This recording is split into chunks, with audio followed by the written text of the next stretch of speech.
It's the most wonderful time of the year. Ba, ba, ba, ba. It's trade deadline day. I was a little loud there, sorry. And we're here to review all the happenings of trade deadline. Welcome to Buzz Well- Bucks.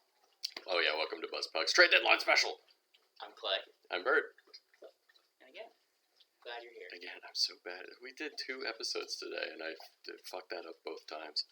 Anyway, we're going to tell you all the trades and shenanigans that happened on, well, pretty much the week leading up to the trade deadline. The week leading up. Well, today is the trade deadline, but it's about, it's a few hours after the trade deadline. It looks like most of the trades have been announced now. Some of them are still coming in. We'll see what happens by There's the end at of this least episode. one that we know that hasn't been fully announced yet, but hopefully by the end of the episode, it will be, and we can tell you.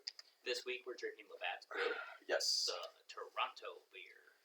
the hockey beer, in my opinion. Oh yeah, ain't nothing like going to a game and getting some Labatt's. And in case you're worried, the normal episode should be coming out soon. I'm going to post this one first, just because it comes out on trade deadline. And then the normal episode will come out at its normal time, which is midnight Eastern United States time. That's for our one German fan. Gotta represent. Represent. Anyway, let's kick it off with a trade that actually happened exactly 1 week ago on the 14th. Anaheim traded Josh Manson to Colorado with 50% retained on Manson's contract for Drew Helleson and a 2023 second. That is Colorado's 2023 second. And that's it. Shores up Colorado's defense. Yeah, I think it's a good trade. Yeah, fair trade. Both sides. Drew Helleson, if you don't know, is a defensive prospect. Fairly good one. Or higher up there. Yeah. So, yeah, it's a good trade. Good value for Anaheim. Good defenseman for Colorado. Yeah, Pretty good. 100%. Next up, we got Colorado again, trading Nico Sturm to... I always want to say Strum. What is she crying at? There's no treats under there. She's never mind. Okay. Nico Sturm, sorry, my dog is crying in the background, for unknown reasons, to Minnesota, or they got Nico Sturm from Minnesota, for Tyson Jost. This seemed like mostly a cap move to me, because Nico Sturm's cap hit is $725K, while Tyson Jost is $2 million. Right. So it clears a little bit of cap space. And Yost went to Minnesota. He's a defender, right? No, he's a forward. Totally. He'll probably get a little bit more of an opportunity to play in Minnesota. I think he can play both wing and center. Well, so they that'll be helpful for Minnesota. But that's it for that trade. I think not necessarily a cap dump, but a little cap relief for Colorado. 100%. Moving on. Oh, I'm sorry. That happened on the 15th. Tuesday. On the 16th, we had a little bit more action. A lot coming out of Florida.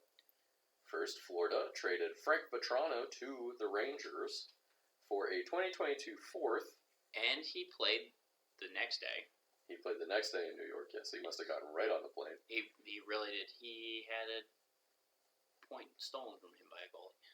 Did he really? Oh, That's funny. I think he scored 2 goals or a goal in the game before that, before getting traded. Yes, he did. He did score 2 So goals. he had a good couple of goals. But some good forward scoring for the Rangers.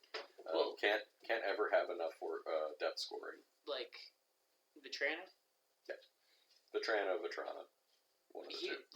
Look at Florida's third line with Marchment, Lundell, and Reinhardt. Florida didn't really need Frank Vatrano. No, he was and kind of excess. Florida made up his loss, but with some of the other trades we'll get to in a second. But there is a condition on that 4th round pick that they got. It will be the better of the 2 4th round picks that New York owns. Gotcha. Okay. I believe they own their own, and I want to say Winnipeg's 4th round pick this year. Yes, this year. So Florida gets to pick whichever one gets the better of those 2 picks. Gotcha. Florida wasn't done, though, on the 16th because they got Ben Sherratt. Yes, they did. From Montreal. For a first rounder. For not just only a first rounder.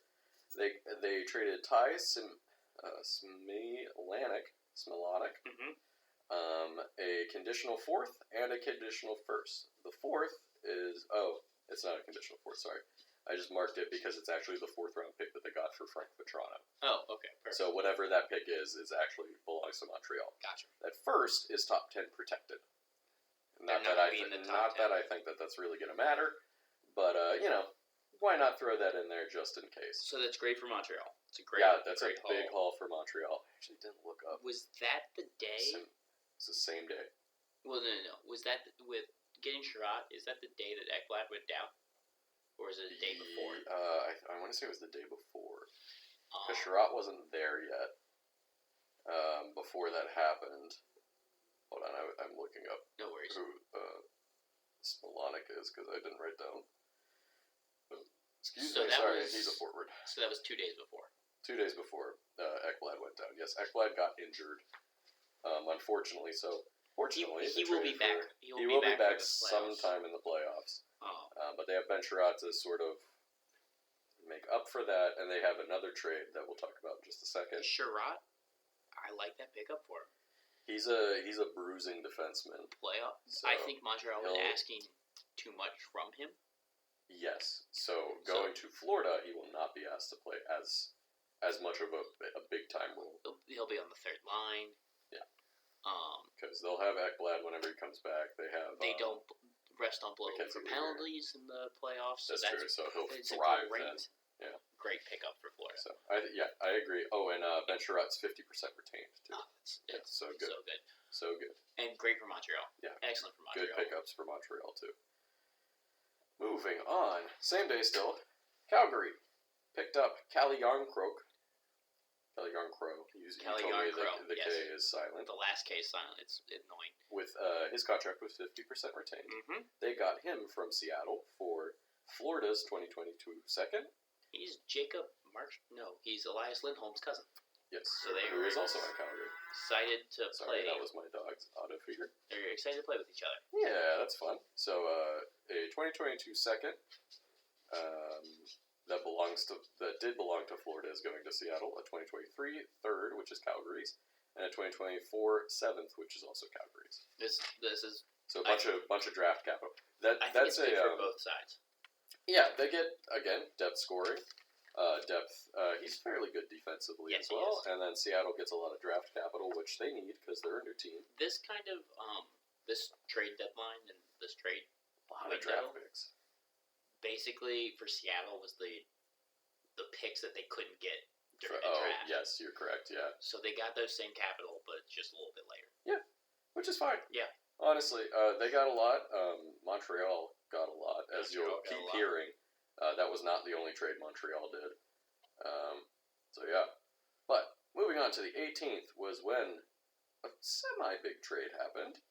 Not that the previous ones weren't big, but Brendan Hagel got traded to Tampa Bay. This was confusing. Along with 2 4th-round picks, one in 2022, one in 2024, both belonging to Chicago.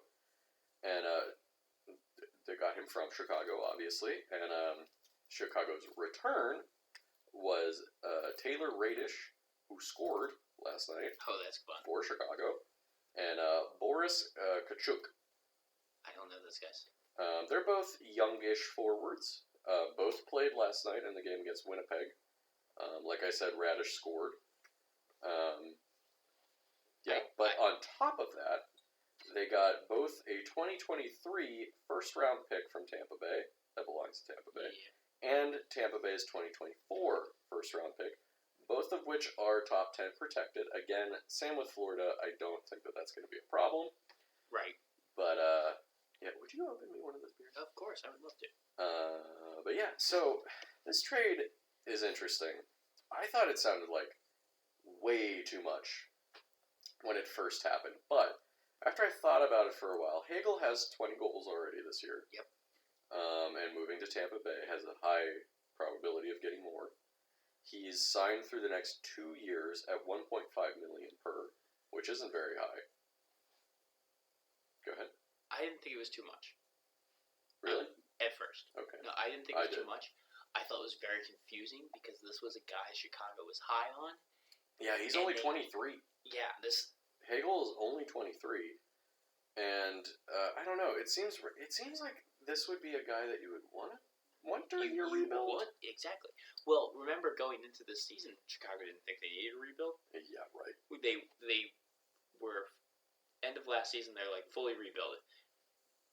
Going into the season, And then we like, don't need to rebuild. And then they're like, ooh, shiny Seth Jones. And then they Marc-Andre Fleury. fucked up their rebuild. Well, Marc-Andre Fleury they basically got for nothing. So True.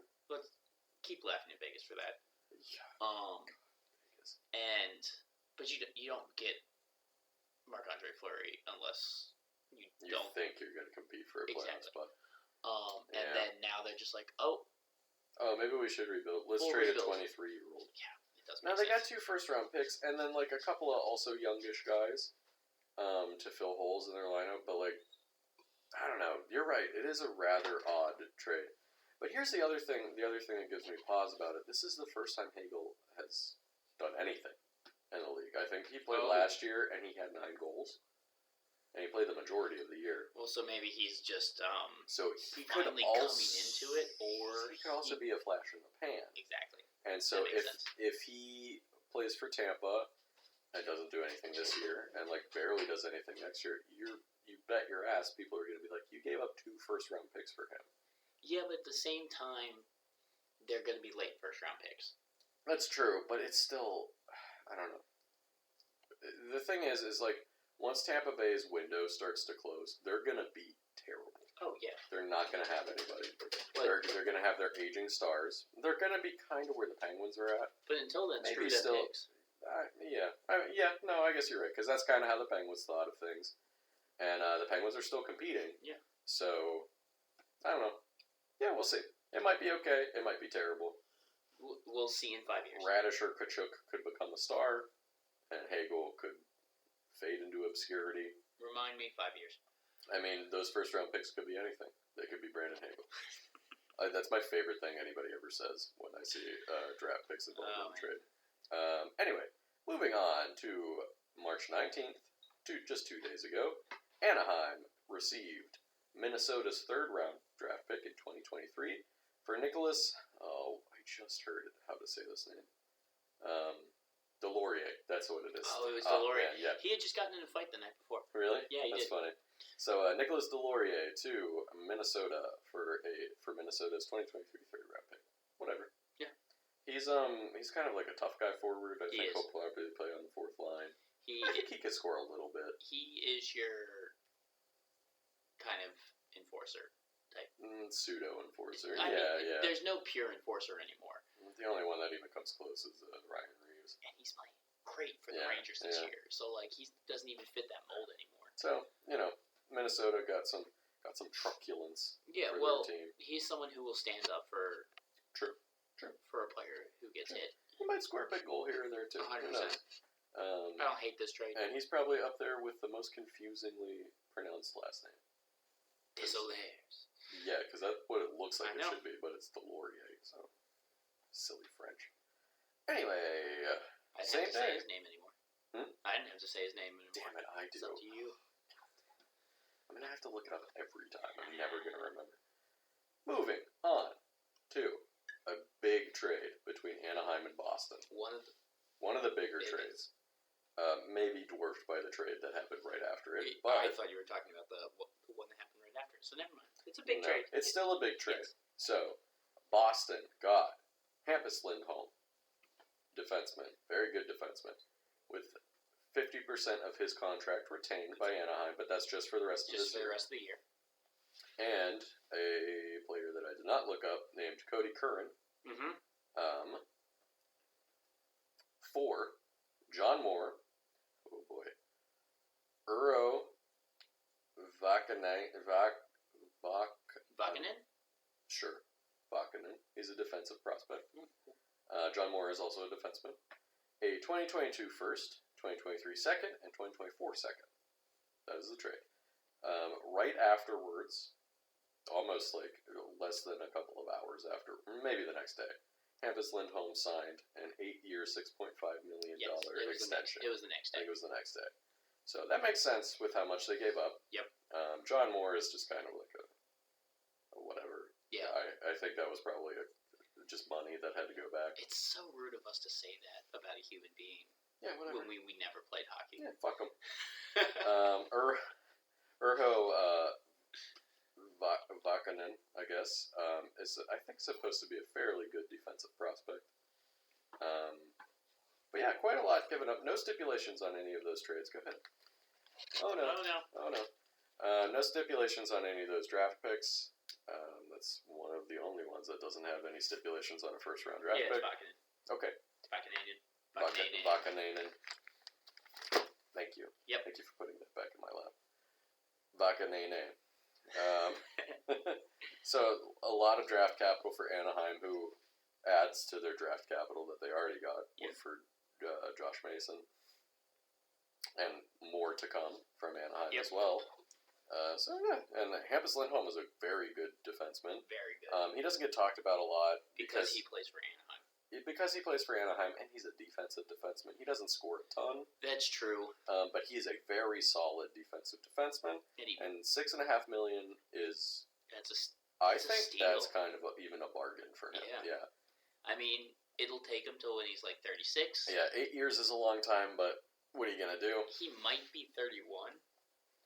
Ooh, if he's I don't think he's 31. I want to say he's 28 or 29. I'll look it up. Look it up, bitch. Moving on to the move that probably overshadowed that Hampus Lindholm deal, the Florida Panthers received Claude Giroux, German Rubstov. I'm an idiot. He's 28. Okay. Connor Bunnaman, and a 2024 fifth-round pick that belongs to Philadelphia, with Giroux being 50% retained. For Giroux, Philadelphia received Owen Tippett. The 2017 first-round pick. Yes, from Florida's 2017 first-round pick, Owen Tippett, who is a forward, if you did not know. And if you don't know, German Rubtsov is a forward, and Connor Bunnaman is a defenseman, I believe. Those guys are AHL guys, correct? Yes, they're both also 23. Oh, so they could be... Yeah. Great. And Philadelphia, on top of Owen Tippett, also got a 2023 third-round pick that belongs to Florida, and a 2024 first-round pick that belongs to Florida. And just like the other first-round pick Florida traded, is top 10 protected. Doesn't make sense. Whatever. The top 10 protects it. I think it's just an extra, insurance policy. It does make sense, but whatever. So, Florida got Claude Giroux. Florida was in. Giroux played his 1,000th game. He did, and then they pulled him after that. Yes, and then he was done. Apparently, Giroux also said he would only waive his no trade clause for Florida. It was either Florida or Colorado. Nope. And he changed his mind. He said just Florida. And which is why Philadelphia did not get much in return. They got a first and a third, and like a fairly good young player. Yeah. But I don't know. But Philadelphia Giroux had all the leverage. Yeah, true. All the leverage. So. And that's the thing why you is, see this return. Yeah, and the thing is with Rubtsov and Bunnaman. I'm sorry, I thought I was gonna burp. They're both 23. They could develop. They could turn it around. I know that I saw Philly people saying that they were busts, but they're still young, and they're going to Florida, who is a very good team. Not that they're gonna play on the Panthers unless injuries ravage them in the next few weeks, but I don't know. It just seems like Philly gave a lot to get not that much. Well, the guys they sent were cap relief. Or really. Money movement. Not really. I mean, I know, but it's trying to make Flyer fans feel better. A little bit. They don't deserve it. I messaged my friend who's a diehard Flyer fan, and he loves Claude Giroux, and I was like, "How do you feel about this?" And he didn't even say anything about the return. He was just like, "You know what? I'm happy for him. Go Panthers." Right. I'm like, all right, I see most of Philadelphia saying go Panthers. Yeah, I mean, Philly wasn't going to make the playoffs anyway. Giroux is a free agent at the end of the year. Yep. I feel like there's a solid chance he just goes back to the Flyers. It's totally possible. Or he stays with Florida. Or he stays with Florida, maybe. Or who knows? Wants to play with like him in a line with Barkov? Just don't talk dirty to me like that. And I mean, here's the other thing too. I mean, Florida doesn't have income tax, so you know, what a good dog. She just made her bed and went to sleep. All right. Well, anyway, that's maybe the biggest trade was the Claude Giroux trade. Leading up to the deadline. Leading Yes, up to the deadline, definitely. But we're not at the deadline yet. On the 20th, starting now, Buffalo got a 6th-round pick that originally belonged to Calgary for Robert Hagg going to Florida. Yeah. So this, I believe, came off the heels of Ekblad getting injured. He got a high ankle sprain. Nothing super serious, but he's probably going to be out at least the rest of the regular season. They're saying 5 to 7 weeks. Yeah, so that's the rest of the regular season, essentially. He should be back in the first or second round of the playoffs, possibly. Yep. But they got Robert Hagg, who's a defenseman, if you don't know, to probably fill that those minutes along with Ben Sherratt as well. And now that Ekblad is on the LTIR, they don't have to worry about cap. Yeah, that too. So, yeah, Florida all of a sudden had a bunch of cap room, and that actually factors into yet another trade towards the end of trade deadline day. But I think that's a good pickup for Florida. He's a fair defenseman. And what did Buffalo get? A 6th-round pick. Calgary's 2022 6th-round pick. All right. Yeah, it's whatever. I guess. I think they could have gotten more. Whatever. Hagg was, I believe, part of the trade for Rasmus Ristolainen. Oh yeah. At the during the off season. So yeah, I think that's okay for Florida. It's fine for Buffalo. It's good. It's good for Florida. I can't believe they couldn't get a little bit more for Hagg, but that's what I'm Florida traded a lot of their draft capital. Oh, they don't have much. Not anymore. The first round pick for the next 3 years. Yeah. So, maybe the most confusing trade is next. Oh, by the way, I'm going through these as they were announced on Cap Friendly. Chronological order. Yeah. So, probably my most confusing trade. Ottawa received Travis Hamonic from Vancouver for a 2022 3rd-round pick, which originally belonged to Vancouver. Vancouver loves this trade. Oh, yeah. Vancouver loves this trade. It's just like, I don't really get it for Ottawa, but, I mean, he's only making $3 million. They didn't retain any money. I guess I don't know. Shabbat had been injured at that point. Yeah, I wonder if it's to fill in for Shabbat. Hamonic can still play. He's actually not bad this season. But he's still sort of a shell of his former self. That's true. So, but I don't know. I just Shabbat really played don't. 30 minutes a night, and they need someone who can eat minutes. I don't think that's Hamonic, though, either. So, I don't know. This just kind of seems like an odd trade for Ottawa. They get him next year, too. So, maybe that was part of it. I know. Also, Ottawa was going to, and then did send out Nick Paul. Yes. So, Hamonic was a replacement for Paul. Minutes, yeah. I don't know. Just seems like it seems like a good trade for Vancouver. It's a great trade. They clear $3 million of cap space. They get a 3rd-round pick. No, it's a very good move for Vancouver. It just seems like a weird trade to me. That's all. It's a trade that Jim Benning would not have made. True. He's got the wheeler dealer Jimmy Rutherford over there now. Yep. And Patrick Alvin, who's technically the general manager. Anyway, moving on to the next trade. Travis Dermott going to Vancouver. Yes. For a 2022 3rd-round pick. Not the one that they just got, but the one they got from Winnipeg at some other point. Yeah, so they upgraded. It depends on where they finish in the standings, but yeah, kind of. Well, McDermott. Oh, yeah. I would say McDermott's probably better than Hamonic. Yes. And they didn't really lose anything. No. So they traded... Pretty good for Vancouver. They dropped $3 million from the cap, and then got... What's McDermott's cap? It's like 1.25 or something like that, so they still gained cap space. Yeah, you gain over $2 million in cap from this. $1.5 million. You gain half. You still gain $500,000. That's great. You can bring that towards like another McDermott. Oh, apparently I didn't write this one down, but now that I have Cap Friendly up in front of me, Troy Stetcher was traded to LA from Detroit for a 2022 7th round pick. You know what? Fuck my notes. I'm just going to read off cap friendly. Just because it's in front of me now.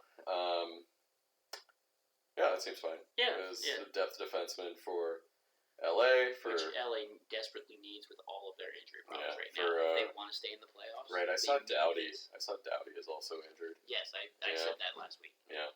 So he's out for a few weeks. Stetcher should help plug that hole a little bit. Yeah, 100%. They need... Give me 1 second to list off all of the injuries.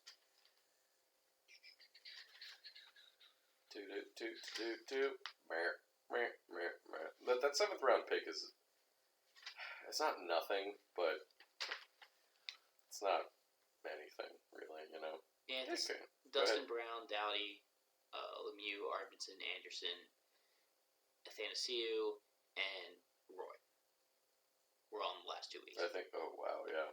I'm surprised LA didn't do more, actually, during this trade deadline, because I believe this is their only trade. Maybe I'm wrong. Anyway, moving on. No, that's the Dermott trade. Okay, another big trade that came through. Seattle sent Mark. This was last night. Yes, this was last night. A little bit later last night. Seattle sent Mark Giordano and Colin Blackwell to the Toronto Maple Leafs with 50% of Giordano's cap hit retained for a 2022 second that belongs to Toronto, a 2023 second, which was Toronto's, and a 2024 third, which was Toronto's. So, I mean, seems like a fairly good deal all around. Honestly, yeah. You know, they didn't get a. I know Seattle was asking for a first for Giordano, but 2 seconds is basically a first. They got the 50% retained. So yeah. So I think it's a good deal all around. Toronto gets a pretty good, albeit old, defenseman. He's still really good. Yeah, he's still very good. He still might get some Norris votes. And a depth forward, Colin Blackwell. I like Colin Blackwell on Seattle. He's a good bottom 6 forward. So he can help there. He can score a bit. He can play defense. He's one of those all around players. And Giordano should help Toronto's blue line, but I don't know that it solves everything about Toronto's blue line. I don't know either. And again, Jake Muzzin is still out. Right. So we'll see.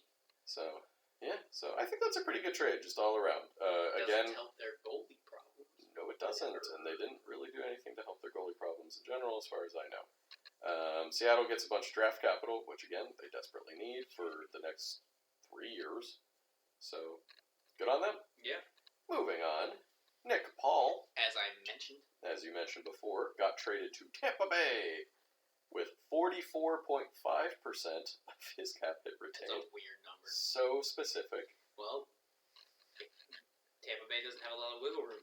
I guess that's true. But why not just round it up to 50? I don't know. Heading back to Ottawa for Nick Paul is Matthew Joseph and a Tampa's 2024 4th round pick. Excuse me, I keep burping. I'm fine with this. Yeah, this seems like I don't think Ottawa wanted to pay Nick Paul. No, I think he was asking for $3 million, and they wanted to give him $2.5 million, but each side was kind of like dug into their asks, and so they traded him to Tampa Bay. I don't know that Tampa Bay is going to re-sign him either, honestly. But he might get he at least gets a shot at a cup. Yeah, certainly. So yeah, and Matthew Joseph is a fair young forward. Yeah. I think part of this deal, I remember seeing somebody tweet that Joseph is up for arbitration this offseason as well. And so that might actually really screw over Tampa Bay, because not that he's going to make a ton off of his arbitration, but it could be $2 or $3 million. Right. And that would really mess up Tampa Bay's cap, whatever freaking cap wizardry that they're trying to do. So that might have been part of it too. And a 4th round pick to top it off. Yep.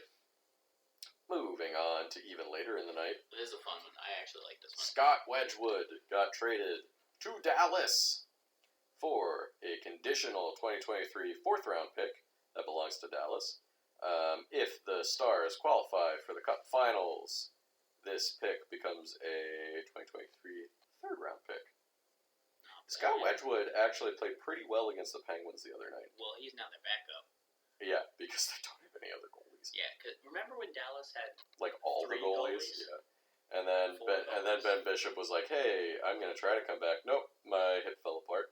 I'm retired." And then I believe Hudobin had hip surgery. Yeah, he got sent down. And then Holtby is also injured too. I saw. He's on the LTIR. Yeah. So they needed a goalie. Dallas did if they were gonna Otherwise, keep Ottinger pushing. would have fallen apart. Yeah, otherwise Ottinger would have played literally every single game, which you can't do. So physically, seems like a fair price. Maybe a little high for Scott Wedgwood, but Wedgwood's played okay this year. Well, I mean, it's only a little high if they get to the playoffs. If they get to the it's playoffs, if they make the playoffs, but if he helps them get to the playoffs, they probably aren't going to care about that third-round pick. Oh, not at all. I mean, honestly, and like even fan bases don't care about picks unless they're first-round picks. Mm-hmm. Honestly. Moving on. Jeremy Lauzon got traded to the Nashville Predators for. He got traded from Seattle for a 2022 second-round pick that belongs to Nashville. I hope this works out. Yeah. Lauzon, something like that. Played well in Boston. I think he has not put it together in Seattle. No, I mean not many teams have. Not many players have. So. Yes, this makes sense why they did this because of Mark Borowiecki and Matt Benning being on IR now. Yeah. 2 defensemen went down for Nashville, so picking up Lauzon is makes sense. Makes sense, and then he'll just be depth. Well, and hopefully he can pick it back up. He might outplay those guys too, so you never know. Yeah.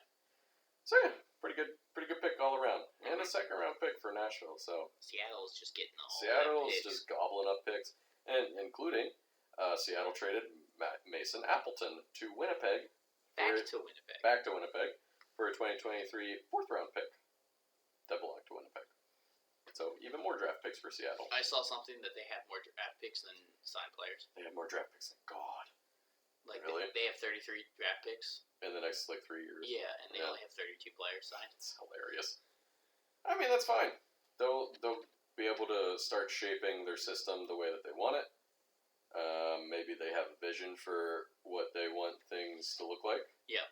There, and all of these draft picks can kind of help with that. Perfect. And Mason Appleton is just kind of a good a solid young forward. Yeah.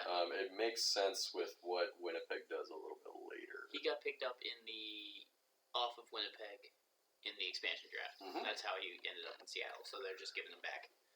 It's the second For time a 4th-round pick. Yeah, Vitek Vanacek was the other one. All right, now a trade that I believe happened at 3 in the morning this morning. Nathan Beaulieu got traded to the Pittsburgh Penguins from the Winnipeg Jets for a conditional 2022 7th-round pick from the Penguins. That pick is... Now, you would say to yourself, oh, that condition is it can get better. Nope. The condition is Winnipeg gets this pick if the Penguins win 3 playoff series and Beaulieu plays 50% of the games. At least 50% of the games. That's not... So, no. Winnipeg just gave Beaulieu to Pittsburgh for free, essentially. Yeah, because even if that happens, it's just a 7th-round pick. So, right. I don't think anybody in Pittsburgh's going to care. So, he is actually weirdly on LTIR right now. Beaulieu is. Really? I guess I was wrong when I said before a player cannot be traded when they're on the IR. I guess if the team that is trading for him agrees, gotcha. I guess you can. So Beaulieu is on LTIR right now, but a member of the Penguins said they think he should be back for the playoffs. But even if and when he does come back, he would be a depth defenseman for the Penguins. Oh yeah, it's for a 7th-round pick. Yeah. So here's an interesting one. A young unsigned forward named Jake McBain, who just finished his collegiate career, got traded from Minnesota to Arizona for a 2022 second-round pick that belonged to Vancouver. The reason that this is interesting is this kid's pretty good. Yeah. But apparently he did not want to sign with Minnesota because he didn't think that he would be playing immediately. That's fair. So Minnesota, a few days ago, I saw Minnesota was like, all right, who wants him? And they were like, we want a second-round pick for him. And Arizona was like, we'll give you a second-round pick for him. So they got a good young forward. This is. And then almost immediately after this, he signed an entry-level contract with Arizona. Good for him. Yeah. This is still fallout from the Ekman-Larsson trade. He's part of the Ekman-Larsson trade. That's where that second-round pick came from. So we'll see. We'll see. It's not looking good for Vancouver in that trade. I mean, Ekman-Larsson's okay. He's We'll not. see what McBain does. We'll see what McBain does. Yeah. I don't know. Some people might not like the way that McBain is going about this, and being like, I don't want to play for them. I'm not going to play like right away. And it's just like when guys get drafted, they really don't have any say in what happens a lot of the time. And so American players who go to American colleges can do this and be like, they can play out their 4 years in college and then just be like, see ya, sucker, and not play. Right. And I think Adam Fox did this too, didn't he? He did to Calgary. When he originally got drafted by Calgary and Carolina. And he was like, I'm not going to sign. I don't want to play for you. Yeah. And then eventually he got traded to the Rangers, and he was like, sick. I'll play for the Rangers. Yeah. And he won the Norris last year, so. Yeah. So I don't really mind it. I think it's better to be honest and just be like, you know what, I don't want to be here. Can you trade me? And they got a second round pick for him, so they got a lot. I do like he was up again. He's just like, I don't think I'll play. Yeah. If he's just like, I want to play for Minnesota because they're Minnesota. Yeah, good. That's a little bit shittier, yeah. I kind of understand. Which is what I think Adam Fox did. Yeah, that's why some people in Calgary don't like Adam Fox very much. Oh, he gets booed every time he touches the puck in Calgary and Carolina. There was an older example of that too. I keep thinking of football examples, but there are some football examples. Well, Eli Manning is the one I think of, who was like, I don't want to play for the Chargers, and then he forced almost immediately after being drafted, forced them to trade him to the Giants. John Elway. Was that John Elway? John Elway refused to play. Oh, that's right. Yeah. And you know what? Eric Lindros got drafted by the Nordiques, and he was like, nope, go fuck yourself, I'm not playing for the Nordiques. Sat out a year, and then they traded him to Philadelphia. Yeah. For a lot, but, he deserved it. Yeah, he's a Hall of Famer, and one of the people he got traded for is also a Hall of Famer. But he's also a Hall of Famer who was just like, oh, what could he have been without injuries? So, both of them are. Lindros and Forsberg. Oh, it's Forsberg. Yeah. Oh, that makes sense. Forsberg had a longer career than Lindros did, and they're both in the Hall of Fame, rightfully so. But yeah, Lindros is one of those guys is like, if he had kept his head up a little bit more, he probably, you know what, this isn't about Lindros. Anyway, we'll see what Jake McBain turns into. Lindros could have been, his stats could have been better. That's all we're saying, really. Next up, Seattle, not done. Traded Marcus Johansson, or Johansson. We are now in deadline day. Oh, yes. This is, actually the Nathan Beaulieu trade was technically the first trade of trade deadline day, but it was at 3 in the morning. Jake McBain was also obviously on that day. Now, Marcus Johansson, or Johansson, depending on what year it is that you ask him, because he changed it 3 times. Yeah. I just call him Mojo. Mojo got traded back to the Capitals, where he started his career, and probably most people know him from, because he also played for Buffalo, the Devils, and then Seattle most of this year. Back to the Capitals with 50% salary retained for Daniel Sprong, a Washington's 2022 4th-round pick and Washington's 2023 6th-round pick. Excuse me. I think Labatt's makes me real burpy. I think it's a lot. Really? I don't think it's one pick too many. But a 6th? I know. Who cares? It's true. I mean, every once in a while, a 6th-round pick will turn into a star. Marcus Johansson. Most of the time, they do not.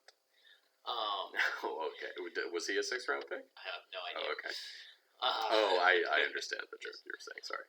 So Daniel Sprong has kind of fallen out of Laviolette's favor. He was a healthy scratch most times recently. So it makes sense that he got moved. He's got a great shot, but they didn't like his all around. Right. Not known to play defense. Right. Johansson can be defensive. The year that he left. Stop looking at new trades. Sorry.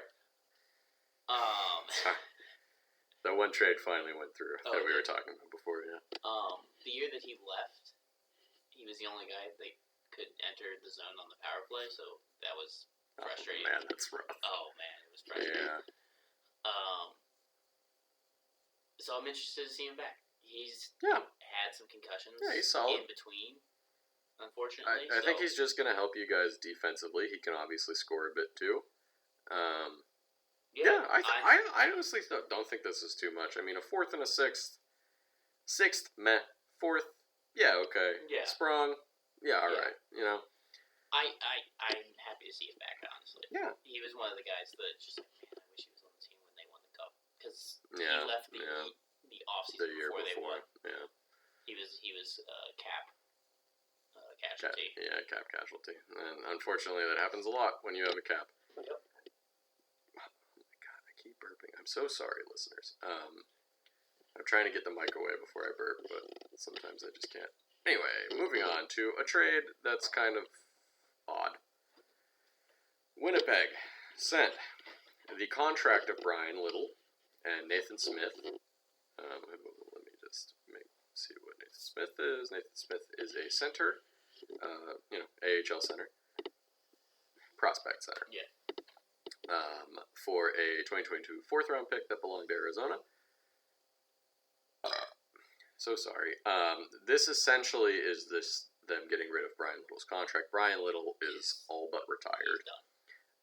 He's just, as many players are, just waiting for that contract to run out, and then will announce his retirement, just like Shea Weber. He's on the LTIR. Yeah, he has. So he has taken many concussions, I believe, is the issue with Brian Little, so he is not playing anymore.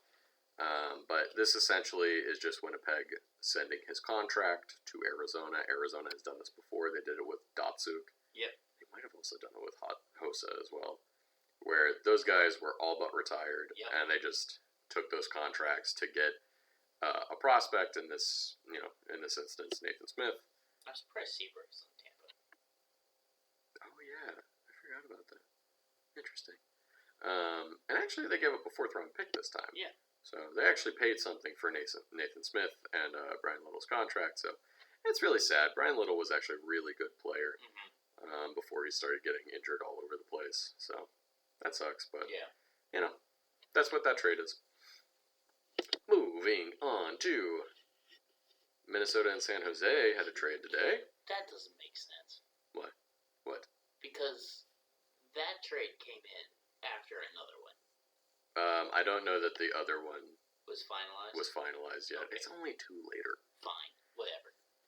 Anyway, Kaapo Kähkönen and a 2022 5th-round pick went to San Jose. That 5th-round pick actually originally belonged to San Jose, so they're getting their pick back.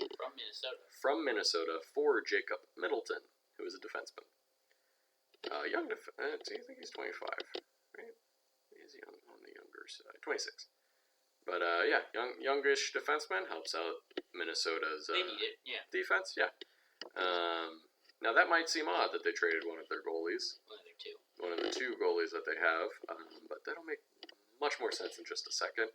I think Clay is right, and I think the other trade was being reported Gotcha. first. But it wasn't finalized yet. But you have to wait with anticipation because we have a trade in between, and it was I was wrong. The Kings were involved in another trade with Nashville, but this is essentially prospects being traded for prospects. Frederick Allard was traded for Braden Burke. That's it. I don't know. Yeah, that's it. They're two prospect guys. I believe one is a defenseman, one is a forward. Go to the next one. Okay, so the next one is Nashville again. No, I'm just kidding. I'm just kidding. So, a semi-blockbuster deal. The Chicago Blackhawks traded Marc-Andre Fleury with 50% retained of his contract to the Minnesota Wild for a conditional 2022 second-round pick. I love the condition of this. So the condition is... It's kind of weird. It just makes me laugh. The pick upgrades to a first to Minnesota's first-round pick this year if Minnesota makes the Western Conference Final and Fleury has at least 4 wins in those first 2 rounds. No duh, he would have 4 wins because he's their starter. So if they make the Western Conference Final, that'll be a first instead of a second. I guess it's fair. Yeah, I guess it's just in case he gets hurt or something, but. Or Minnesota's going all in. So yeah. If they go all in and it doesn't work, they don't have to waste a first. I guess that's fair too. So yeah, that's a big upgrade in goal for Minnesota. Because it was Cam Talbot and Kokkonen. And Kokkonen, yeah. And in the past, during their slide, their goalies were letting them down. Yeah. So Kokkonen, Talbot picked it back up. Actually, yeah, Minnesota's been playing a little bit better recently, but this is gonna be a huge boon for them. Those brown pads, those brown knee pads, they're gonna look like Snickers. They're gonna look like Snickers bars. They're gonna look great with that green. Yeah. So Fleury to the Wild. I think Fleury had a somewhat modified no trade clause. He was only agreeing to go to Minnesota, basically. Yeah. There was again rumors about Toronto, but he just no. He didn't want to go to Toronto. I wonder why. Media. But yeah, that's a huge upgrade for the Wild in net. That's going to really help them as long as Fleury doesn't collapse. But he's been very solid the last several years. He's been the only good thing on Chicago. Yeah. Don't laugh at what I was doing. I was just thinking. I know, that's why I did it.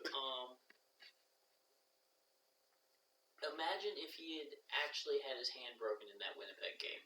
Oh my god, yeah. So, Chicago played Winnipeg last night, and at one point, Fleury's glove got knocked off or something. His trapper, his glove hand got knocked off, so he had his bare hand out there. And he threw it up for a shot. This motherfucker still tried to stop a shot with his bare hand. Yeah. It didn't work. They scored. Thank God.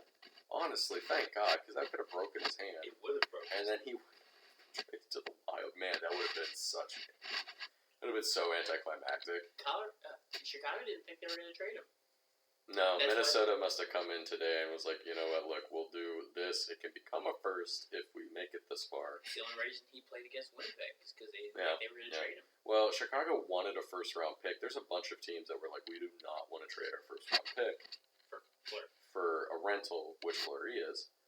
And but Minnesota was like, all right, you know what, we'll make it a second, but if we get to the Western Conference Finals, we don't care about that first-round pick anyway. Yeah. That's fair. I like that conditional. I like that trade for actually both of them because either way, Chicago gets some draft capital. Yep, which they're gonna need. Minnesota, yeah, they're gonna need it. Minnesota gets a big upgrade in net. Toronto's got to be so mad right now. But yeah, couldn't get Kokkonen. Couldn't get Reimer. Anyway, moving on. Toronto did make a trade. They traded Alex Biega to the Nashville Predators for nothing. Oh, I'm sorry. I misread that. For future considerations. Which is nothing. For nothing. So, yeah, that's it. I don't care.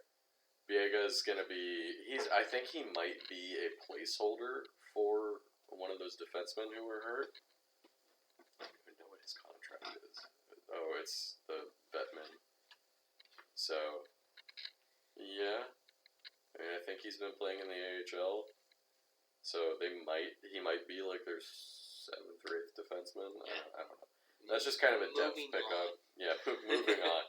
To Justin Braun. I'm sorry. A trade between the New York Rangers and the Philadelphia Flyers. Justin Braun sent to the Rangers a 4A third-round pick. 2023 third-round pick. Yep. Seems pretty solid, shoring up some defense for the Rangers. The defense is the Rangers' biggest problem, so it's smart to see them make up. Because here's the thing about the Rangers. It might seem like their goaltending can get them through everything right now. Yeah. Their goaltending is going to come back down to earth at some point. At least a little bit. Shesterkin can't play at this level in the playoffs. He can't. I'm sorry. Maybe for one series, but not for multiple series. I can give you 2 series. Maybe. Halak. Think of the Halak. I don't know. He'll get you through 2. I could see him helping get through the first round, but after the first round, which will most likely be against the Penguins, the Penguins have beat him twice this year. Yeah. After that, he'll probably have to play Carolina. So I don't know past that. And if they make it past that, then they have to play either Florida or Tampa Bay, most likely. So they're not going to get past that. No. So this addition of Braun will help alleviate a little bit of the stress from Shesterkin and or Georgiev. They have one of the worst 5-on-5 defenses in the league this year. So the only reason that nobody's talking about that is because of Shesterkin. Exactly. So. And when Georgiev pulls it out of his butt, like he did this week, yeah. So yeah, I mean Justin Braun's not like the greatest defenseman ever, but he'll help. Yeah, he will help. So yeah, good trade. Draft capital for the Flyers, who also need it. Moving on to another trade between divisional rivals, between Boston and Ottawa. Boston gets Josh Brown and a 2022 7th-round pick with a condition on it for Zach Senyshyn. Is that how you say his name? Sure. Okay. He's a prospect. Who's a forward prospect and a 2022 5th-round pick from Boston. The condition is if Senyshyn plays 5 games for Ottawa this year, then it becomes his 6th-round pick. So he's not going to play this year. Yeah, I would be like Ottawa should just not play him this year. But I mean, we'll see how Josh Brown is. Josh Brown's a defenseman. We'll see how he fits in with the Bruins. Might be more he's a depth guy now. Depth guy, like especially with them picking up Lindholm. Yeah, he's like probably just shoring up their depth. And the draft picks or whatever. It's because Krejci told him he's not coming back. Well, Krejci plays center. But I keep doing this. It's Oh yeah, no, I was right, Krejci. No, you're correct. Yeah. Krejci did say that, but he is also a center. That's true. But yeah, I don't know. I feel like fair depth move for Boston, and then Zach Senyshyn, I believe, requested a trade earlier this year because he wasn't getting any time in the majors. So yeah, whatever. Interestingly enough, did not trade the other guy who requested a draft pick, as far as I know, Jake DeBrusk. Just extended him. So he might get traded in the off season. He's probably getting traded in the offseason. I would imagine he'll get traded in the offseason, but DeBrusk is on Boston for the rest of this season. It's because someone who did get traded deal fell through. Did you hear that, or are you just speculating? I'm speculating. Well, we'll talk. We're getting to that trade in a few minutes. Moving on. Trade between Colorado and Montreal. Colorado picked up Artturi Lehkonen from Montreal for Justin Barron, who is a prospect defenseman, and a 2024 second-round pick that belonged to Colorado. Lehkonen's contract is also 50% retained. Yeah, I think it's good for Colorado. It is good for Colorado. It doesn't seem that good for Montreal. I know. It seemed like every single player that was available at the trade deadline, everybody wanted a first-round draft pick for them. Yeah. Regardless of who it was. Lehkonen as well. Yeah. Lehkonen, I don't believe, is very old. I want to say he's like 26. He is 26. I think he's an RFA at the end of the year, or a UFA maybe. He is a free agent of some sort at the end of the year. RFA. RFA. So, Yeah, I mean, they got a second-round pick and a prospect for him, Yeah. so yeah, I guess it's fine for Montreal, but I'm sure it's a little underwhelming of a trade for them. Good for Colorado, though. Moving on to a trade between Detroit and St. Louis. St. Louis got Nick Leddy and Luke Witkowski, who I believe is also a prospect defenseman, but let me double check. Yes. Leddy's contract is 50% retained. In return, Detroit got Oscar Sundqvist, Jake Wallman, and a 2023 second-round pick that belonged to St. Louis. I like Sundqvist a lot. I like Sundqvist a lot, too. He's a fairly young player as well. I want to say he's like 27 now. Similar, 26 or 27, I think. 27. Yes. Oh my god, shut up. Jake Wallman, who I believe is a somewhat prospect defenseman. I only started following Sundqvist after he got blown up by Wilson. I wanted to make sure he was okay. Fair. Wallman is also 26, but two players that I think can play on Detroit immediately. Yes. And then 2023 second-round pick. So, in return, I mean, St. Louis gets probably a better defenseman in Nick Leddy, a more veteran defenseman. What they need. What they need, definitely. And, Luke Witkowski, prospect of some renown. And, I think it's a fair trade on either side. Moving on to my favorite name that got traded this week. Andrew Hammond got traded to the New Jersey Devils, and in return, the Montreal Canadiens received Nathan Schnarr. Such a funny name. The Hamburger. Schnarr. Hamburger was on the move. His time in Montreal was brief but He glorious. won a few games, and now he's off to New Jersey. He got injured and got sent to New Jersey. Yeah. So, I mean...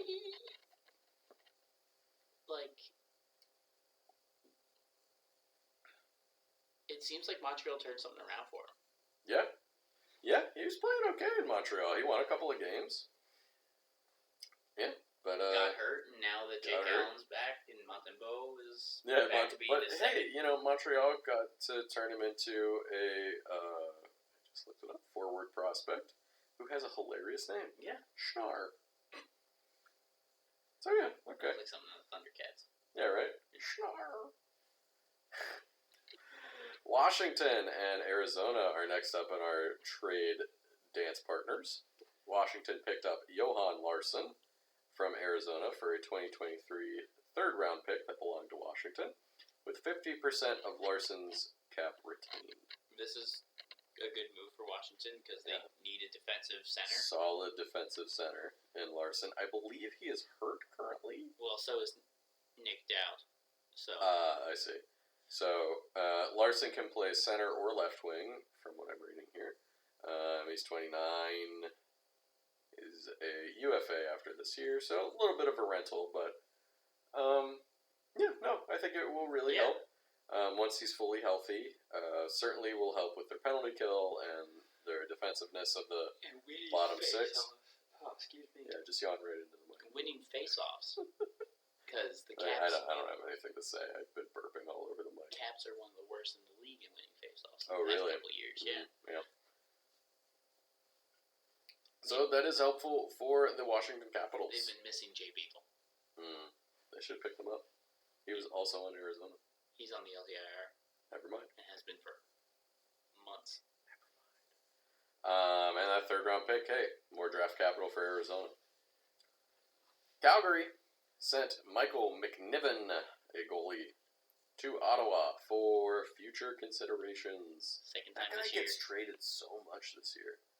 Second time this year. Oh, I meant future considerations, but you're right. Michael McNiven. Teams that he wasn't even signed to. Mike McNiven got traded twice this year, both times for future considerations. So this poor guy. That does not help your sense of self-worth. All right. Yeah. And he got blown up on the games that he did play. True. Because he was playing for Montreal. Yeah. Anyway, that's that trade. Kind of a nothing trade. Here's another nothing trade. Well, not really, I suppose. Nick Merkley, who is a somewhat prospect forward. Oh, God, no. I messed it all You found it. You found it. You lost it. It was down further. What? Here it is. We still have so much more. Oh yeah, we do. Nick Merkley, who is a youngish forward, traded from San Jose to the New York Rangers for Anthony Bitetto. He's like their 7D now. Bitetto? Yeah, he's depth defense. Depth defense. He's young too. Oh no, he's not. He's 31. He's a young 31. The same age 31 as you. is young. 31 is young. But yeah, depth defenseman and Nick Merkley should help the Rangers because, as you were explaining to me earlier, the Rangers kind of have a hole at right wing. Yes. That they needed help with, so Merkley should help with that. And then another move that they make in just a second should also help with that. But before that, Riley Nash was traded from the Arizona Coyotes to Tampa Bay for future considerations. He's just moving around so much. Yeah, that future considerations guy. Everybody wants him. Moving on to another rather big trade that happened today between the New York Rangers and the Winnipeg Jets. Andrew Kopp is on his way to the Rangers along with a 2023 6th-round pick that belonged to Winnipeg for Morgan Barron, who is let's find out, a prospect center, a 2022 2nd-round pick that has a condition on it, another 2022 2nd-round pick that also has a condition on it, and a 2023 5th-round pick.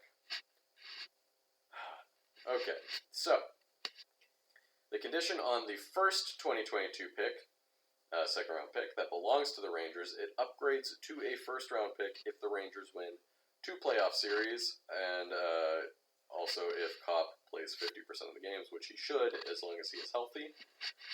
And then, the condition on the other 2022 2nd-round pick, Winnipeg gets to choose between the 2022 pick that we're talking about, which belongs to St. Louis, or the Rangers' 2023 2nd-round pick.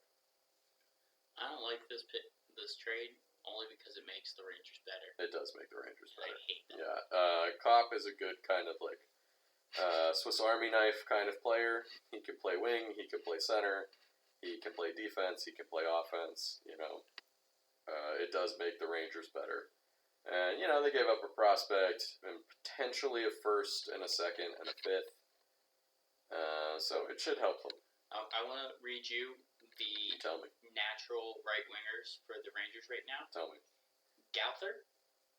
Gauthier. Gauthier? Yeah, that makes sense. Capo Caco, who is injured. Right. Ryan Reeves. And that is it. Well, Nick Merkley is also a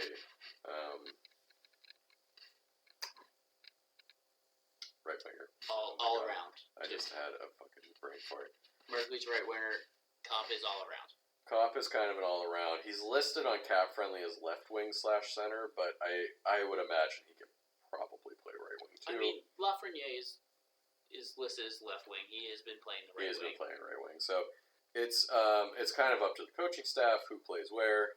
Some guys are better on the right, some guys are better on the left, some guys are better at center.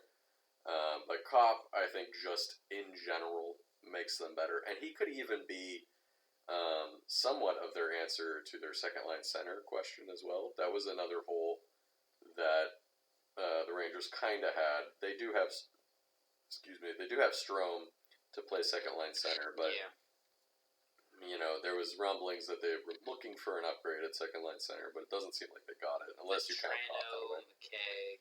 Oh, right, they picked up Frank Petrano, too. Gaudreau. Johnny Gaudreau? Yep. No, this is Gaudreau. Oh, Barclay Gaudreau. Yeah, you're right. Brzezinski and Chadle. That's what they got listed. Where is that boy, Frank Petrano? What is he listed as? Right wing. Petrano is just the wing. Right wing or left wing. So Petrano can help there, too. Yeah, I think that's a good trade for both sides. The Rangers get Kopp, who is a very good player, and Winnipeg gets a prospect and a bunch of draft picks. Yep. So that helps both teams. So, moving on to another trade by LA. I guess I lied before. This is yet another trade. Well, it's prospects, so keep going. It's just a prospect trade. Nelson I'm going to guess it's Nogier, for Mark Phillips from, this is a trade between LA and Winnipeg. Nelson Nogier goes to LA, Mark Phillips to Winnipeg, prospect trade. That's it. Winnipeg's still doing stuff. Winnipeg's still doing stuff, weirdly. Winnipeg again. Winnipeg received Zachary Sanford for a 5th-round pick from the Ottawa Senators. Yeah, that's fair. For a 2022 5th-round pick. So, Zach Sanford, youngish player. Is he still? Let's check. I guess I don't know. He's 27. He was a Caps prospect. It is a Caps prospect that was then traded to the Blues, who was then traded to the Caps, to the Blues, to the Jets, to whatever. So he's on the Senators. You're right. To the Senators, then to the Jets. So he's like a kind of a gritty player, I think. Anyway, another biggish trade that happened. Rickard Rakell is on his way to the Pittsburgh Penguins. Bless you. I couldn't keep that one in. That's okay. You okay? Yeah, I'm good. I'm good. Let it out. Rickard Rakell. Rickard Rakell to the Pittsburgh Penguins. 35% of his cap hit is retained. Wow. And in return, thank you, having brain farts, the Anaheim Ducks receive Dominic Simon, Zach Aston Reese, Callie Klang, and Pittsburgh's 2022 2nd-round pick. I love this trade. I hate this trade. If anything, the hole that the Penguins needed to fill was probably a scoring right winger, which they get in Rickard Rakell, and so he'll probably play with. Stop thrashing around over there. Never. Clay's so mad about this trade because it makes the Penguins better. So he'll probably play with Malkin. Rakell can play some defense too. He's fairly good at defense as well. So Malkin is not good at defense, so that'll help. Hey, Malkin just hit his I meant to mention that in the regular episode. Yeah, he did. 1,000 penalty minutes for Evgeny Malkin. And it was an offensive zone penalty. It was. Of course it was. I feel like half of them are. Yeah. But in return, Anaheim got 2 players that they can plug in for the rest of the year. Yeah, 100%. And Aston Reese and Simone. Simone is kind of like a whatever. He's like a tweener player. He could be in the AHL. He could be in the NHL on your 4th line. Aston Reese is like a fairly good defensive forward, but he just cannot score.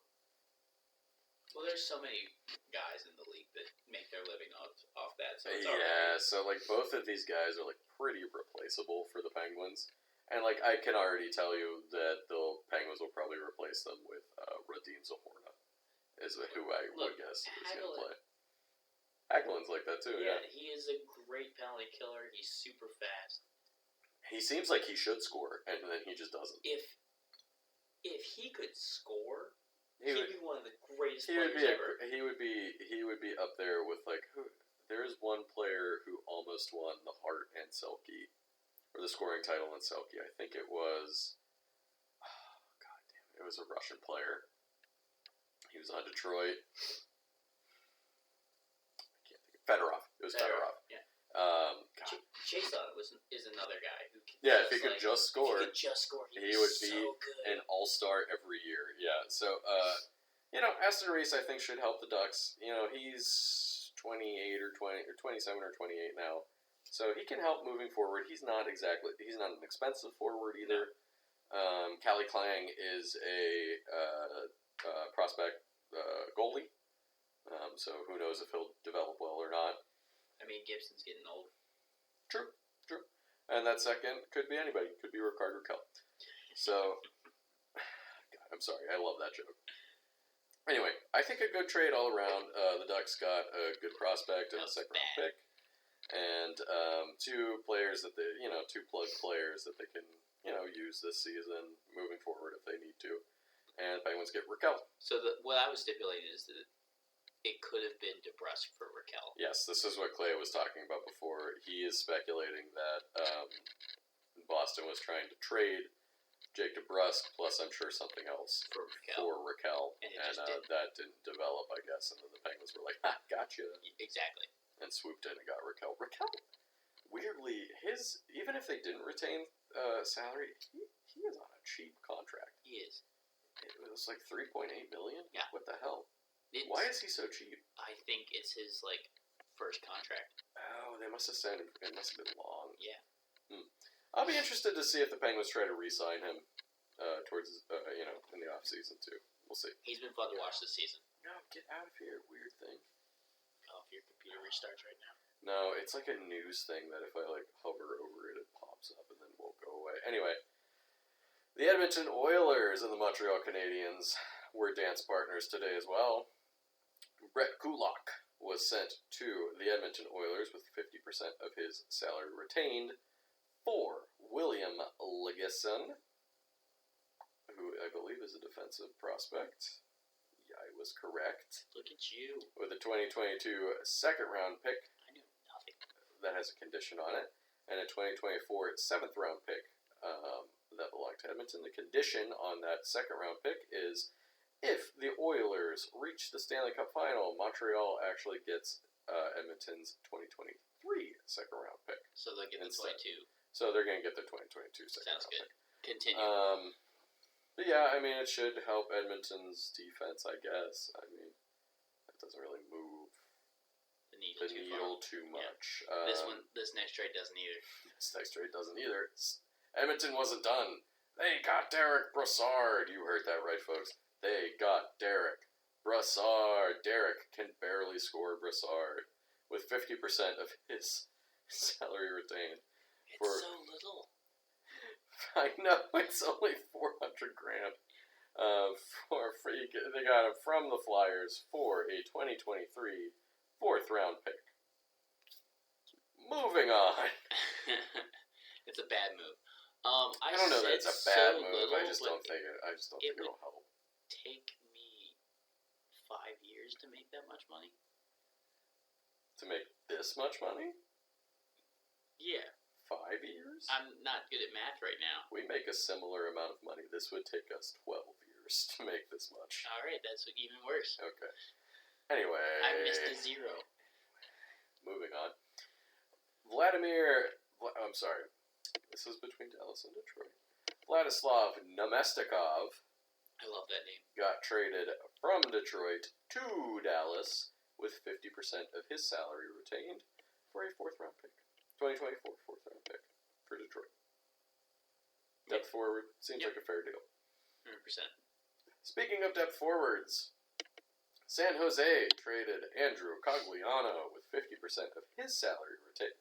Oh my god. For a fifth-round pick from 2024 Thank you. fifth-round pick.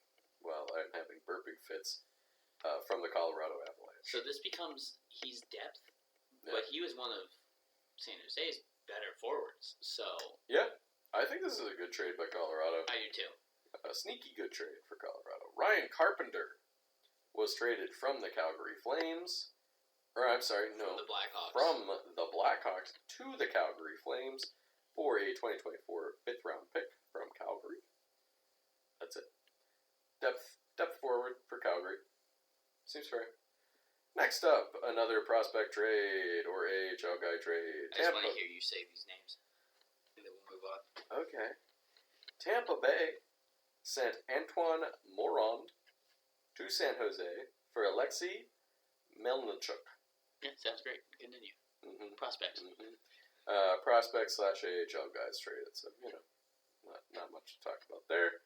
Tyler Mott was traded from Vancouver to the New York Rangers for a 2023 fourth-round pick that belonged to the Rangers. Mott, I believe, is a right wing. He's a fourth-round guy. Left wing, right wing.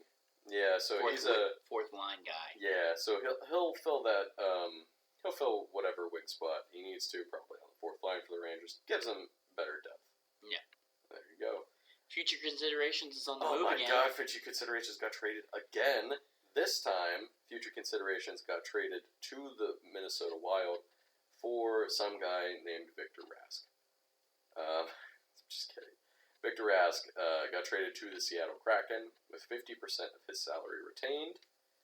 And that's it. Next.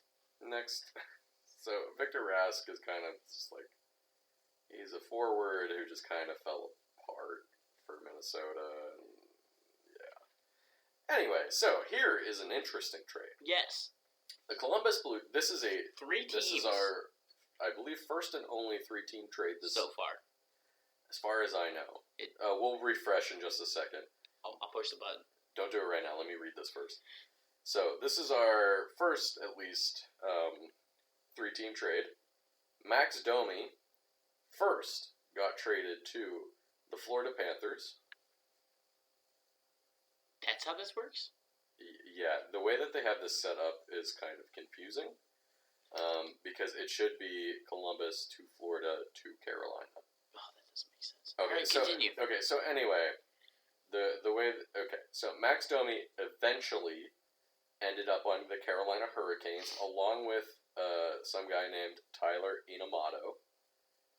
To Columbus, Columbus ended up with Aiden Hirschchuk, who's just a prospect, and Florida originally was the first team that got Max Domi, but they retained 50% of his salary. Or I'm sorry, Columbus retained 50% of Max Domi's salary. Oh, here we go. Okay, this is what it was. So Florida got from Columbus Max Domi at 50% salary retained and a 2022 6th-round pick for this Aiden Hirsch guy. Oh no, they got that from Carolina. This is set up really confusingly. I'm sorry. They got nothing for him. They've got basically nothing for him. But so Max Domi was then traded to Carolina for the 50% with on the 50%. Another 50% salary. So essentially, 75% of Max Domi's salary was retained in this draft, or not in this draft, in this trade. They got so Carolina ends up from Florida. They get Max Domi and Tyler Inamato. Florida from Carolina gets Igor Korshkov, who's a prospect. Florida also ends up with a 2022 6th-round pick from Columbus that originally belonged to Toronto, and the only thing Columbus gets is Aiden Hirsch from Carolina. That's very confusing, but at the end of the day, Max Domi is on Carolina now. Both Columbus and Florida are paying for it. Are paying for part of it. Florida also got a 6th-round pick and Igor Korshkov. There you go. That's a confusing. And Columbus got $2.65 million off their cap. They did. Yes, they did. Okay, cap friendly. Just FYI, in the future, could be set up a little bit less confusing. For the three-team trade. Everything. Two-team, great. We love the 3-team trade, very confusing. So let's just refresh this real quick. I know there's at least one more trade. Okay. Just one more. Just one more trade to talk about. Wow, what? Okay, this is an interesting trade. What? This is an interesting trade. Okay. No. So, to the Anaheim Ducks, I will explain it in just a second. To the Anaheim Ducks, they got Evgeny Dadonov and a 2024 2nd-round pick from Vegas, conditional 2nd-round pick.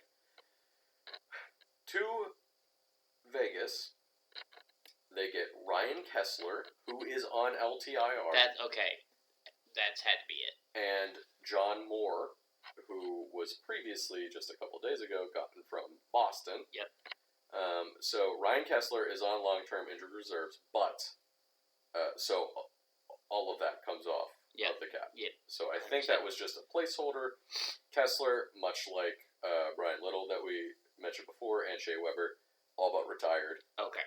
And then they get John Moore, I guess. So really, the Ducks get Dadonov and a 2024 2nd-round pick conditional for more. For more, essentially.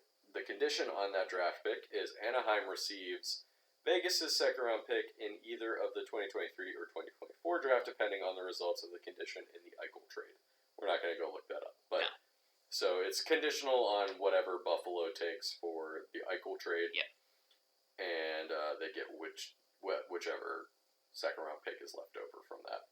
Yeah, I wasn't sure if Ryan Kessler was coming back, so it's just weird to see Kessler on the Ducks. Yeah, he is essentially all but retired. Oh, is this his last year of the contract? And this is the last year of the contract. So it'll come off of the books no matter what at the end of the year. But yeah, Ryan Ryan Kessler is now on the Vegas Golden Knights. Historic. He is the legend, Ryan Kessler, on the Vegas Golden Knights. Yeah, there he is on injured reserve. Okay. Yeah, so that's the trade deadline. Fine. So, some good stuff there, some confusing things. Obviously, we were struggling with that the 3-team trade. I don't understand what Ottawa was doing with getting Don't worry about it. that guy. But, that seems like we're wrapped up trades-wise. I mean, some teams are doing things. We don't know what they're doing, but they're doing things. Yeah. They know better than we do, I guess. I would guess they know better than us. Anybody you want to mention? I mean, I think the Rangers upgraded themselves, getting Kopp and Braun. Obviously, Florida, Tampa Bay, and Boston all upgraded. Toronto kind of did some stuff. And they didn't do what they wanted to. Toronto definitely did not do what they were hoping to do. Toronto's getting bounced in the first round. It's not necessarily their fault. Even with Giordano. Yeah. It's going to be rough to see, but they're getting tossed. And I mean, they're not making it to the finals. There's no way. No. Carolina got Domi, but Carolina didn't necessarily need to do too much. Domi, I think, will help. Well, they some depth scoring. They didn't really give up anything for him. So, Florida obviously upgraded heavily. They got Giroux. They're going all in. They got Braun. Yeah, Florida is going all in. Florida and Minnesota are going all in. Yeah. And I mean, teams like Seattle made out like bandits with draft picks. So did Montreal. I was honestly very impressed with Pittsburgh, how they were able to upgrade with not. Yeah, Pittsburgh didn't have to give up their first round pick or really anything that they needed. So Simone and Aston Reese, like I said, I like them both, but they're replaceable. That second round pick, whatever, they still have their first, which is not something you could say about the Penguins in the recent 15 years. So. And then Calle Klang is kind of like a luxury prospect, so they didn't really need him. And they got Rickard Rakell at a position that they did need. Yeah, so he's a rental. We'll see what they do with him. But I do think that Washington upgraded themselves too, defensively at the very least, forward defensive. As for Western Conference teams, I mean, I think the Ducks did pretty well. I think the Flames did well. I think the Flames did pretty good. The Oilers did not. Edmonton really didn't do really much. Maybe they couldn't, They needed blue line help and they needed goalie help. And St. Louis picked up Leddy. That should help. Nashville didn't do a whole lot, but did they really need to? Nashville's been playing pretty well recently. Dallas didn't do a ton. They picked up a goalie. They didn't trade Klingberg, which I didn't think they were going to. Not with this race. No. I'm trying to think of other teams in the playoff race right now. Vancouver, interestingly enough, didn't sell. No, they didn't. So they're still trying to make the playoffs. I actually kind of did like what they did. They upgraded Dermott for Hamonic. I think that's an upgrade, and they basically gave up nothing for it because each of those trades involved a third-round pick. Flip it, they upgraded Hamonic for Dermott. Oh, yeah, you're right. Yeah. So strengthened their defense a little bit. That's what they need. Didn't really give anything up for it. And what else do we need to talk about? Vegas, I don't know, man. I don't know what they really didn't do too much. We'll see what happens with them. We'll see what happens with Vegas. But yeah, LA didn't really do too much. A few prospect trades. They picked up. Who was the defenseman that they picked up? Oh no! Why don't you remember, Clay? Hold on, I'll just look at their roster real quick. Troy Stetcher. That's who. Stetcher. Yeah, that helps a little bit fill some holes while Doughty is out. Otherwise, they didn't do too much. Yeah, I don't know. I liked what Minnesota did.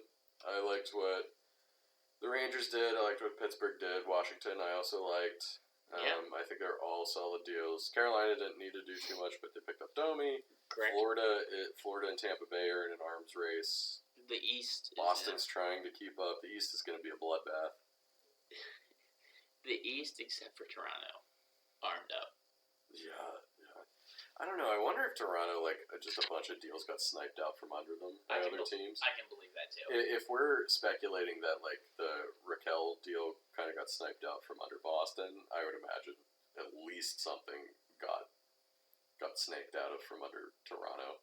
The Toronto GM grumbled that some stuff got leaked for the Fleury. So stupid. Yeah. Yeah, it's one of those things where the Toronto media would kind of crucified him if the leak came from the Toronto organization, so he's just getting ahead of that. It's just like it didn't come from us. Who cares? Toronto media is awful. Everything gets leaked nowadays. Oh, you know what? You know what actually didn't get leaked? Was fucking Rickard Raquel to the Pittsburgh Penguins, because I didn't know that was going to happen until it got announced. Yeah, so, exactly. So some GMs are better at keeping things quiet, while others are like, yeah, whatever, just know what I'm going to do, I guess. Yeah. So, I don't know. It was an interesting trade deadline. We'll see how all of these moves work out for the teams that picked up new players. Sometimes rentals don't work. Sometimes rentals don't work. You're right. Ooh, Shattenkirk. Ooh, Shattenkirk was a bad one. I hated it. Yeah. Because it was between Pittsburgh and the Capitals. The Shattenkirk trade. I'm glad he didn't, because we beat you in the playoffs and then won the Stanley Cup that year. So. I wish he went to Pittsburgh. Well, thank you for joining us on our. Thank you for trading us. Thank you for joining us on this trade deadline. Thank you, Clay. God. As always, you can find us at BuzzPucks on Twitter. Give us a rate, give us a review, give us a subscribe. And, also listen to our normal episode that is also coming out tonight. This was not as long as I thought it would be. Not quite. Yeah. But yeah. Yeah. Join us at the same puck time. Same puck channel. Bye-bye. Bye.